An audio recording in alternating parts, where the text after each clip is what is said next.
Where are you getting the leading indicators of what might be just around the corner? What might be the impact on your business? Where do those early warnings kind of come from? And are you paying attention? Do you have enough time set aside to really see what could be coming? So a practical way to think about this is to think about the data that you use on an ongoing basis. And it kind of falls into three buckets, if you will. So the first bucket is lagging indicators. Great information, but it's about stuff that you can't change. It's about things that have already happened. And most of the information we use in business is of that nature. It lags reality. Most of your financial data, most of your data on what assets you have and so forth are lagging what could be going on.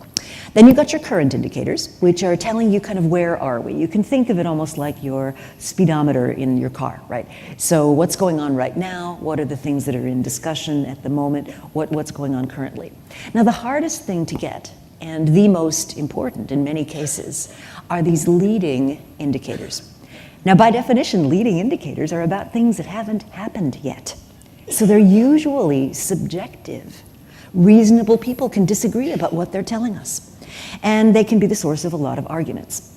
And what's most interesting is the value of a good leading indicator is not necessarily was it predictive of what was going to happen.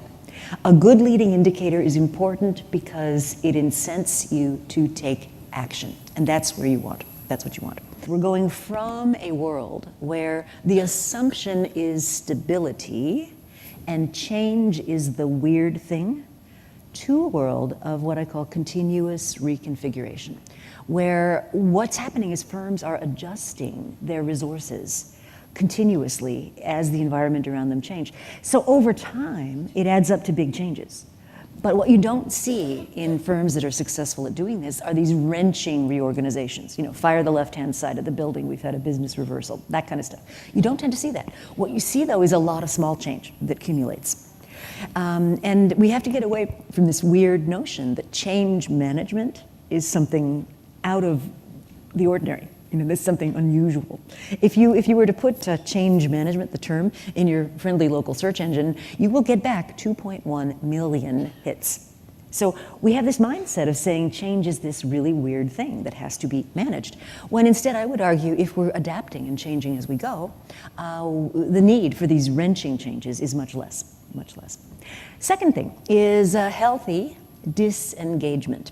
Now, if you go back to my slide from the gaming industry, what you see is when an advantage has eroded, the logical thing to do is pull resources out of it and use those resources to fund your next generation competitive advantage. Right? That makes perfect sense, right? There's not a person in this room who wouldn't nod and go, yeah, absolutely, of course.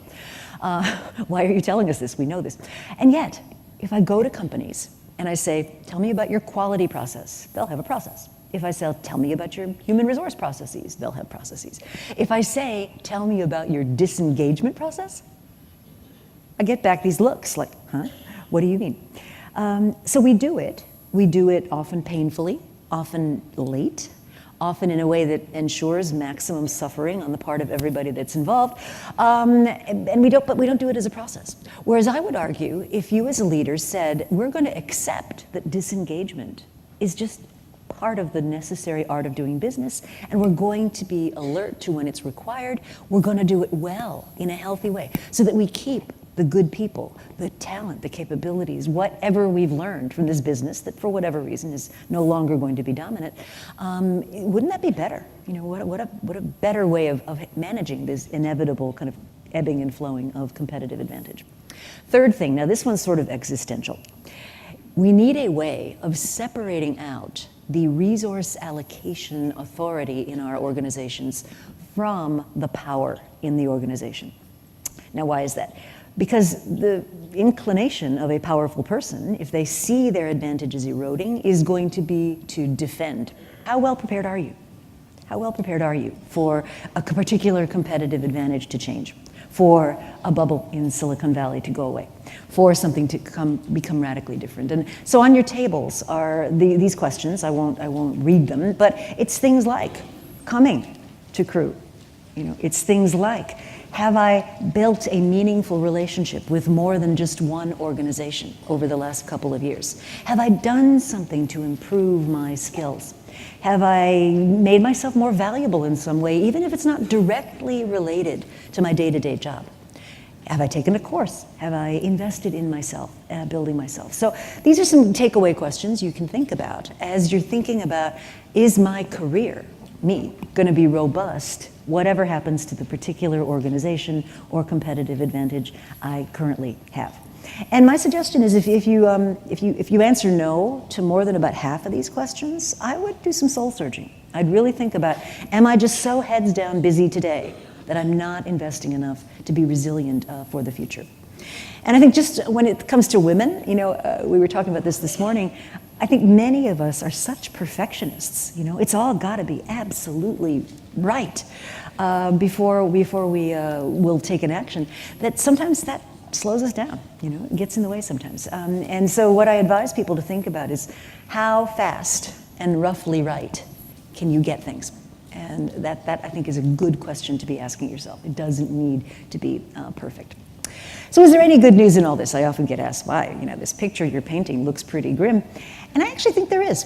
I think there's huge opportunities as you think of the big new markets that are going to be opening up in spaces like healthcare, in areas like new technologies with radically different manufacturing capability.